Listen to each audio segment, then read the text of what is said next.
दर्शकों ब्रेक तो बाद ਤੁਹਾਡਾ ਸਵਾਗਤ ਹੈ ਜੀ। ਡਾਕਟਰ ਸਾਹਿਬ ਸਾਡੇ ਕੋਲ ਜੋ ਪਹਿਲੀ ਲਿਖਤ ਆਈ ਹੈ ਉਹ ਆਈ ਹੈ ਕੁਲਦੀਪ ਸਿੰਘ ਜੀ ਦੀ ਲੰਡਨ ਤੋਂ ਜੀ। ਇਹ ਲਿਖਦੇ ਹਨ ਸਤਿਕਾਰਯੋਗ ਡਾਕਟਰ ਵੀਰ ਅਮਰਜੀਤ ਸਿੰਘ ਜੀ ਅਤੇ ਬੀਬੀ ਨੀਲਮ ਕੌਰ ਜੀ, ਵਾਹਿਗੁਰੂ ਜੀ ਕਾ ਖਾਲਸਾ ਵਾਹਿਗੁਰੂ ਜੀ ਕੀ ਫਤਿਹ।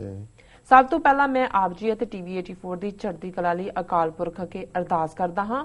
ਉਸ ਤੋਂ ਬਾਅਦ ਆਪ ਜੀ ਅਤੇ ਟੀਵੀ 84 ਦਾ ਧੰਨਵਾਦ ਕਰਦਾ ਹਾਂ ਕਿ ਆਪ ਕੌਮ ਦੀ ਨਿਤੜਕ ਹੋ ਕੇ ਸੇਵਾ ਕਰ ਰਹੇ ਹੋ ਅਤੇ ਮੇਰੀ ਹਰ ਖਾਲਿਸਤਾਨੀ ਨੂੰ ਅਪੀਲ ਹੈ ਕਿ ਉਹ ਟੀਵੀ 84 ਦੀ ਦਿਲ ਖੋਲ ਕੇ ਵਿੱਤੀ ਮਦਦ ਕਰਨ। ਡਾਕਟਰ ਸਾਹਿਬ 29 ਅਪ੍ਰੈਲ 1986 ਨੂੰ ਹੋਏ ਸਾਡੇ ਕੌਮੀ ਘਰ ਖਾਲਿਸਤਾਨ ਦਾ ਐਲਾਨਨਾਮਾ ਹੋਏ ਨੂੰ 29 ਸਾਲ ਪੂਰੇ ਹੋ ਰਹੇ ਹਨ। ਹਰ ਇੱਕ ਛੋਟਾ ਜਾਂ ਵੱਡਾ ਕਦਮ ਜਿਹੜਾ ਸਾਨੂੰ ਮੰਜ਼ਿਲ ਦੇ ਨੇੜੇ ਲੈ ਜਾਵੇ ਬਹੁਤ ਅਹਿਮੀਅਤ ਰੱਖਦਾ ਹੈ। ਖਾਲਿਸਤਾਨ ਦਾ ਐਲਾਨਨਾਮਾ ਪੁੱਟਿਆ ਗਿਆ ਇੱਕ ਬਹੁਤ ਵੱਡਾ ਕਦਮ ਸੀ ਜਿਸ ਦੀ ਪੈੜ ਵਿੱਚ ਸਾਡੇ ਯੋਧਿਆਂ ਨੇ, ਬੱਚਿਆਂ ਨੇ, ਬੀਬੀਆਂ ਨੇ ਅਤੇ ਬਜ਼ੁਰਗਾਂ ਨੇ ਪੈੜ ਮਿਲਾ ਕੇ ਇਸ ਕਦਮ ਅਤੇ ਰਸਤੇ ਨੂੰ ਹੋਰ ਮਜ਼ਬੂਤ ਕੀਤਾ ਸੀ। ਇਹ ਜੰਗ ਤਸੀਹੇ ਅਤੇ ਕੁਰਬਾਨੀਆਂ ਦਾ ਦੌਰ ਸੀ। ਕੁਰਬਾਨੀ ਦੇ ਲਾਲ ਰੰਗ ਦਿਸਣ ਤੋਂ ਬਾਅਦ ਹੀ ਆਜ਼ਾਦੀ ਦਾ ਸੂਰਜ ਚੜ੍ਹਦਾ ਹੈ। ਹੁਣ ਸਵਾਲ ਇਹ ਉੱਠਦਾ ਹੈ ਕਿ ਸਾਡੇ ਯੋਧਿਆਂ ਦੀ ਸ਼ਹੀਦੀ ਤੋਂ ਬਾਅਦ ਕੋਈ ਅਗਲਾ ਕਦਮ ਪੁੱਟਿਆ ਹੈ? ਕੀ ਅਸੀਂ ਇਹਨਾਂ 31 ਸਾਲਾਂ ਵਿੱਚ ਉਨੀ ਪ੍ਰਾਪਤੀ ਕੀਤੀ ਹੈ ਜਿੰਨੀ ਸਾਡੇ ਸ਼ਹੀਦਾਂ ਨੇ 10 ਕੁ ਸਾਲਾਂ 'ਚ ਕੀਤੀ ਸੀ? ਕੀ ਅਸੀਂ ਜਥੇਬੰਦਕ ਹੋ ਗਏ ਹਾਂ? ਕੀ ਅਸੀਂ ਦੁਸ਼ਮਣ ਦੇ ਜ਼ੁਲਮਾਂ ਤੋਂ ਉੱਭਰ ਕੇ ਅਗਾਂਹ ਤੁਰ ਰਹੇ ਹਾਂ? ਅਸੀਂ ਪੜ੍ਹਦੇ ਹਾਂ ਕਿ ਮੰਨੂ ਸਾਡੀ ਦਾਤਰੀ, ਅਸੀਂ ਮੰਨੂ ਦੇ ਸੋਏ, ਜਿਉਂ-ਜਿਉਂ ਮੰਨੂ ਵੱਢਦਾ ਅਸੀਂ ਦੂਨ ਸੁਆਏ ਹੋਏ। ਪਰ ਅਸੀਂ ਇਸ ਨੂੰ ਵਿਚਾਰਦੇ ਨਹੀਂ ਕਿ ਸਾਡਾ ਮਨੋਬਲ ਦੂਨ ਸੁਆਇਆ ਹੋਇਆ ਹੈ ਜਾਂ ਵੈਰੀ ਦੇ ਜ਼ੁਲਮ ਸਾਡੇ ਤੇ ਹਾਵੀ ਹੋ ਗਏ ਹਨ, ਭਾਵੇਂ ਉਹ ਮੁਗਲ ਜਾਂ ਅੰਗਰੇਜ਼ ਸਨ ਜਾਂ ਹੁਣ ਹਿੰਦ ਦੀ ਜ਼ਾਲਮ ਹਕੂਮਤ।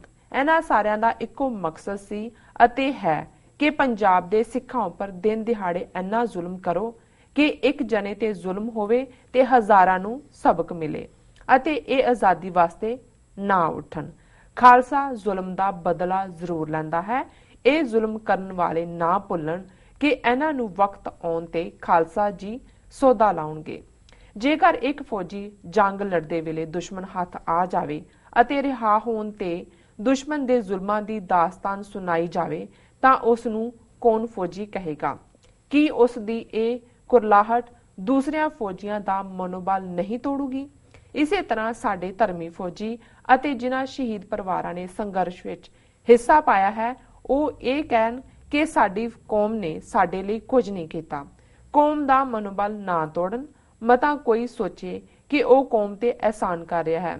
ਇਹ ਕੌਮ ਗੁਰੂ ਨਾਨਕ ਸਾਹਿਬ ਦੀ ਕੌਮ ਹੈ। ਇਸ ਦੀ ਸੇਵਾ ਅਤੇ ਸੰਭਾਲ ਕਰਨਾ ਹਰ ਇੱਕ ਦਾ ਫਰਜ਼ ਹੈ। ਹਾਂ, ਜਿਸ ਵੇਲੇ ਕੌਮ ਸੁਰਖਰੂ ਹੋ ਕੇ ਖਾਲਿਸਤਾਨ ਲੈ ਕੇ ਨਿਕਲੂ ਇਹਨਾਂ ਦੀਆਂ ਕੁਰਬਾਨੀਆਂ ਵਿਸਾਰੂਗੀ ਨਹੀਂ। ਖਾਲਸਾ ਤਾਂ ਬੇਗਾਨੇ ਦਾ ਵੀ ਭਲਾ ਸੋਚਦਾ ਹੈ, ਇਹ ਤਾਂ ਫਿਰ ਵੀ ਆਪਣੇ ਹਨ। ਬਾਕੀ ਅਸੀਂ ਕਹਿੰਦੇ ਹਾਂ ਕਿ ਸਾਡੇ ਕੋਲ ਲੀਡਰ ਹੈ ਨਹੀਂ। ਉਹ ਭਾਈ ਜਿਹੜਾ ਬੰਦਾ ਮਾੜੀ ਜਿਹੀ ਤੁਹਾਡੇ ਪੱਖ ਦੀ ਗੱਲ ਕਰੇ ਤੁਸੀਂ ਝੱਟ ਉਹਦੇ ਪਿੱਛੇ ਲੱਗ ਜਾਂਦੇ ਹੋ। ਇਹ ਨਹੀਂ ਦੇਖਦੇ ਕਿ ਉਸ ਦੀ ਸਿੱਖੀ ਪੱਖ ਅਨੁਸਾਰ ਰਾਜਨੀਤਿਕ ਅਤੇ ਕੂਟਨੀਤਿਕ ਸੋਚ ਕੀ ਹੈ।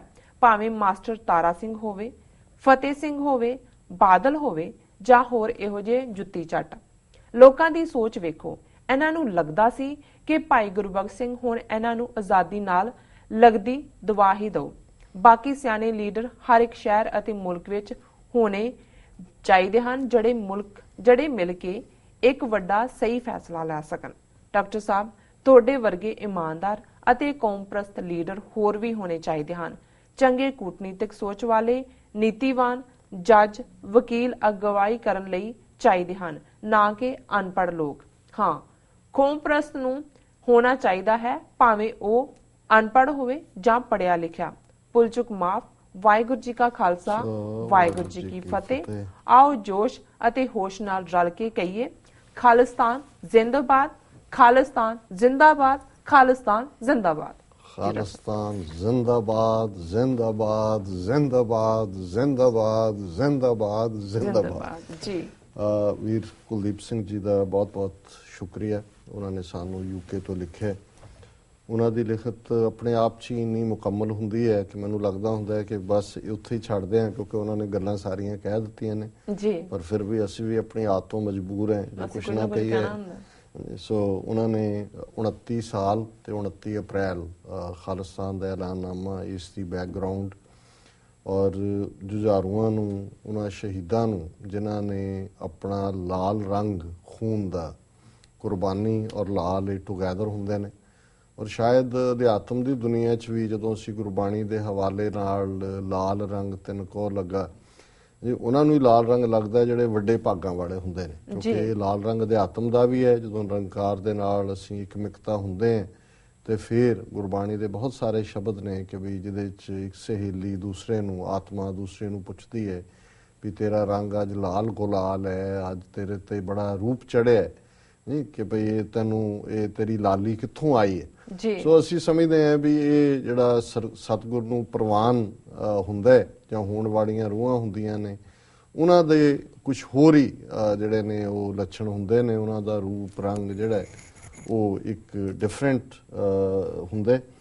ਔਰ ਉਹਨਾਂ ਨੇ ਇਸ ਤੋਂ ਹੀ ਗੱਲ ਸ਼ੁਰੂ ਕੀਤੀ ਹੈ ਕਿ ਭਾਈ ਫਿਰ ਉਹਨਾਂ ਦੀ ਪੈੜ ਵਿੱਚ ਪੈੜ ਮਿਲਾਈ, ਸ਼ਹੀਦਾਂ ਦਾ ਰਸਤਾ ਤਸੀਹੇ ਤੇ ਕੁਰਬਾਨੀ ਹੈ। ਔਰ ਉਹਨਾਂ ਨੇ ਫਿਰ ਇਹ ਸਵਾਲ ਸਾਨੂੰ ਪੁੱਛਿਆ ਅੱਜ ਦੀ ਕੌਮ ਨੇ ਕਿ ਯੋਧਿਆਂ ਦੀ ਸ਼ਹੀਦੀ ਤੋਂ ਬਾਅਦ ਅਸੀਂ ਕਿੱਥੇ ਆ ਕੇ ਖੜੇ। 10 ਸਾਲ 'ਚ ਜੋ 1984 ਤੋਂ 1994-95 ਤੱਕ ਦਾ ਇਤਿਹਾਸ ਰਚਿਆ, ਉਸ ਤੋਂ ਬਾਅਦ ਅਸੀਂ ਕੀ ਜਥੇਬੰਦਕ ਹੈ, ਅਸੀਂ ਕਿੱਥੇ ਤੁਰੇ ਹਾਂ। ਅਸੀਂ ਪੜ੍ਹਦੇ ਜ਼ਰੂਰ ਹੈ ਬੀਤੇ ਦੇ ਸਮੇਂ ਨੂੰ, ਮੰਨੂ ਸਾਡੀ ਦਾਤਰੀ, ਅਸੀਂ ਮੰਨੂ ਦੇ ਸੋਏ, ਜਿਉਂ ਜਿਉਂ ਮੰਨੂ ਵੱਢਦਾ ਅਸੀਂ ਦੂਣ ਸਵਾਏ ਹੋਏ। ਪਰ ਕੀ ਸੱਚਮੁੱਚ ਅੱਜ ਸਾਡਾ ਮਨੋਬਲ ਉੱਥੇ ਹੈ? ਔਰ ਉਹਨਾਂ ਨੇ ਬਿਲਕੁਲ ਠੀਕ ਕਿਹਾ ਵੀ ਜ਼ਾਲਮ ਜ਼ੁਲਮ ਇਸ ਲਈ ਕਰਦਾ ਹੈ ਕਿ ਉਹ ਇਹ ਮੈਸੇਜ ਦਿੰਦਾ ਹੈ, ਜਦੋਂ ਜਿਵੇਂ ਆਮ ਇੱਕ ਨੂੰ ਸਜ਼ਾ ਦੇਣ ਦਾ ਮਤਲਬ ਹੁੰਦਾ ਹੈ ਕਿ ਬਾਕੀ ਸਾਰੇ ਦੇਖ ਲਓ ਕਿ ਜੋ ਇਹਦੇ ਨਾਲ ਹੋਇਆ ਤੁਹਾਡੇ ਨਾਲ ਹੋਏਗਾ।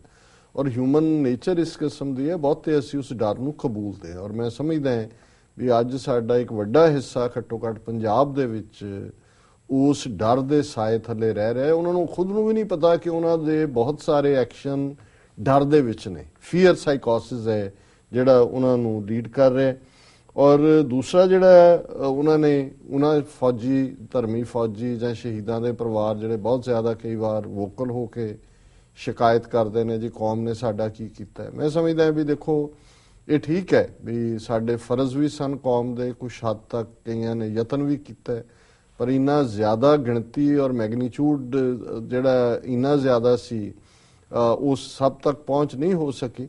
ਪਰ ਮੈਂ ਸਮਝਦਾ ਵੀ ਜੇ ਅਸੀਂ ਉਹਦਾ ਅਫਜ਼ਾਨਾ ਹੀ ਮੰਗਣਾ ਫਿਰ ਇਹ ਇਸ਼ਕ ਦੀ ਖੇਡ ਤਾਂ ਨਹੀਂ ਨਾ ਹੈ। ਇਸ਼ਕ ਤਾਂ ਨਾ ਸ਼ਰਤਾਂ ਨਾਲ ਹੁੰਦਾ ਤੇ ਨਾ ਹੀ ਤੁਸੀਂ ਉਸ ਹੁਣ ਕੋਈ ਪਰਵਾਨੇ ਨੂੰ ਕਹਿ ਕੇ ਜੀ ਦੱਸ ਤੂੰ ਕੀ ਖੱਟਿਆ ਵੀ ਤੂੰ ਤਾਂ ਸੜ ਗਿਆ, ਕੋਈ ਅੱਗ ਥੋੜੀ ਬੁਝ ਗਈ ਤੇਰੇ ਨਾਲ। ਸੋ ਉਹ ਇਹ ਕਹਿਣ ਨਹੀਂ ਆਉਂਦਾ ਅੱਗ ਨੂੰ ਕਿ ਵੀ ਮੈਂ ਤਾਂ ਸੜ ਗਿਆ ਸੀ, ਤੂੰ ਕਿਉਂ ਨਹੀਂ ਬੁਝੀ। ਉਹਨੇ ਸ਼ਮਨ ਤੋਂ ਕੁਰਬਾਨ ਹੋਣਾ, ਇਹ ਪਰਵਾਨੇ ਦਾ ਕੰਮ ਹੈ। ਸੋ ਮੈਂ ਸਮਝਦਾ ਵੀ ਕੌਮੀ ਫਰਜ਼ ਵੀ ਹੁੰਦੇ ਨੇ, ਪਰ ਕਈ ਵਾਰ ਇੱਕ ਦੁਕਾਨਦਾਰੀ ਜਦੋਂ ਕਿਸਮ ਦੀ ਬਿਰਤੀ ਬਣ ਜਾਂਦੀ ਹੈ ਉਹਦੇ 'ਚ ਵੀ ਫਿਰ ਉਹ ਆਪਣਿਆਂ ਦੀ ਕੁਰਬਾਨੀ ਨੂੰ ਹੀ ਛੁਟਿਆਉਣ ਲੱਗ ਜਾਂਦੇ ਨੇ। ਔਰ ਉਹਨਾਂ ਨੇ ਦੂਸਰਾ ਲੀਡਰਸ਼ਿਪ ਦੇ ਹਵਾਲੇ ਨਾਲ ਕਿਹਾ ਕਿ ਵੀ ਮਾੜੇ ਲੀਡਰਾਂ ਦੇ ਅਸੀਂ ਮਗਰ ਲੱਗਦੇ ਹਾਂ। ਮਾਸਤਾਰਾ ਸਿੰਘ, ਸੰਤ ਫਤਿਹ ਸਿੰਘ ਜਾਂ ਅੱਜ ਦੇ ਗੁਰਬਖਸ਼ ਸਿੰਘ ਆ ਗਿਆ, ਔਰ ਬਾਕੀਆਂ ਨੂੰ ਅਸੀਂ ਜਿਹੜਾ ਸਾਹਮਣੇ ਹੁੰਦੇ ਨੇ ਉਹਨਾਂ ਨੂੰ ਅਸੀਂ ਛੁਟਿਆਉਂਦੇ। ਤੇ ਜਿੱਥੇ ਕੋਈ ਕੌਮ ਪ੍ਰਸਤ ਔਰ ਇਮਾਨਦਾਰ ਜਾਂ ਕੂਟਨੀਤਕ ਸੋਚ ਵਾਲੇ ਜਿਹੜੇ ਨੇ ਉਹਨਾਂ ਦਾ ਕਹਿਣਾ ਕਿ ਵੀ ਉਹ ਅੱਗੇ ਆਣ, ਉਹ ਅਗਵਾਈ ਦੇਣ। ਸਾਡੇ ਪ੍ਰਤੀ ਵੀ ਉਹਨਾਂ ਨੇ ਜਿਹੜੇ ਨੇ ਸ਼ਲਾਘਾ ਦੇ ਸ਼ਬਦ ਕਹੇ ਨੇ। ਨਾ ਤਾਂ ਅਸੀਂ ਆਪਣੇ ਆਪ ਨੂੰ ਕਦੇ ਲੀਡਰ ਕਲੇਮ ਕਰਦੇ ਹਾਂ, ਅਸੀਂ ਇਹ ਸਮਝਦੇ ਹਾਂ ਕਿ ਵੀ ਸਾਡਾ ਇਹ ਯਤਨ ਜ਼ਰੂਰ ਹੈ ਕਿ ਇੱਕ ਇਮਾਨਦਾਰ ਪਹੁੰਚ ਆਪਣੇ ਕੌਮੀ ਘਰ ਦੇ ਲਈ ਔਰ ਜਿੰਨੀ ਕੁ ਸਮਰੱਥਾ ਸਤਿਗੁਰੂ ਨੇ ਦਿੱਤੀ ਹੈ ਉਸ ਨੂੰ ਇੱਕ ਆਵਾਜ਼ ਦੇਣ ਦੀ ਕੋਸ਼ਿਸ਼ ਕਰੀਏ। ਉਹ ਤਕਰੀਰ ਹੋਏ, ਤਹਿਰੀਰ ਹੋਏ, ਹਰ ਸਾਹ ਸਾਡਾ ਜਿਹੜਾ ਹੈ ਇਹ ਕੌਮ ਦੀ ਅਮਾਨਤ ਅਸੀਂ ਸਮਝਦੇ ਹਾਂ। ਉਹਨਾਂ ਸ਼ਹੀਦਾਂ ਦੇ ਡੁੱਲੇ ਖੂਨ ਦੀ ਬਦੌਲਤ ਜਿਸ ਪ੍ਰਥਾਏ ਸੰਤ ਪਿੰਡਾਂ ਵਾਲਿਆਂ ਨੇ ਕਿਹਾ ਸੀ ਕਿ ਖਾਲਸਾ ਜੀ ਸ਼ਹੀਦਾਂ ਦੇ ਖੂਨ ਦਾ ਹੱਕ ਲੈਣੇ। ਔਰ ਇਹ ਗੱਲ ਬੜੀ ਸਪਸ਼ਟ ਹੈ ਕਿ ਸ਼ਹੀਦਾਂ ਦੇ ਖੂਨ ਦਾ ਹੱਕ ਖਾਲਿਸਤਾਨ ਦੀ ਪ੍ਰਾਪਤੀ ਨਾਲ ਜੁੜਿਆ ਹੋਇਆ। ਸੋ ਅਸੀਂ ਆਉਣ ਵਾਲੇ ਦਿਨਾਂ 'ਚ ਵੀ 29 ਅਪ੍ਰੈਲ 1986 ਨੂੰ ਸਮਰਪਿਤ ਪ੍ਰੋਗਰਾਮ ਕਰਾਂਗੇ। ਔਰ ਅਸੀਂ ਇਹਨਾਂ ਦਾ ਵੀਰ ਕੁਲਦੀਪ ਸਿੰਘ ਜੀ ਦਾ ਬਹੁਤ ਸ਼ੁਕਰੀਆ ਅਦਾ ਕਰਦੇ ਹਾਂ ਕਿ ਉਹਨਾਂ ਨੇ ਬੜਾ ਐਨ ਔਨ ਦਾ ਈਵ ਆਲਮੋਸਟ 2 ਦਿਨ ਵਿੱਚ ਨੇ ਖਾਲਿਸਤਾਨ ਐਲਾਨਨਾਮੇ ਦੇ ਉੱਤੇ ਫੋਕਸ ਕਰਾਇਆ ਔਰ ਖਾਸ ਤੌਰ ਤੇ ਕੌਮ ਨੂੰ ਝੰਜੋੜਿਆ ਕਿ ਸ਼ਹੀਦਾਂ ਦੇ ਡੁੱਲੇ ਖੂਨ ਦਾ ਹੱਕ ਲੈਣ ਦੀ ਗੱਲ ਅਜੇ ਬਾਕੀ ਹੈ, ਇਨਸਾਫ ਲੈਣਾ, ਔਰ ਉਸ ਦੇ ਲਈ ਅਸੀਂ ਲਾਮਬੰਦ ਹੋਈਏ। ਜੀ ਰਵ ਸਾਹਿਬ ਨਾਲ ਨੇ ਬ੍ਰੇਕ। ਵਿਊਅਰਸ ਵਿਚਾਰਾਂ ਦਾ ਸਿਲਸਿਲਾ ਇਸ ਤਰ੍ਹਾਂ ਚੱਲਦਾ ਰਹੇਗਾ। ਮਿਲਦੇ ਹਾਂ ਛੋਟੇ ਜਿਹੇ ਬ੍ਰੇਕ ਤੋਂ ਬਾਅਦ।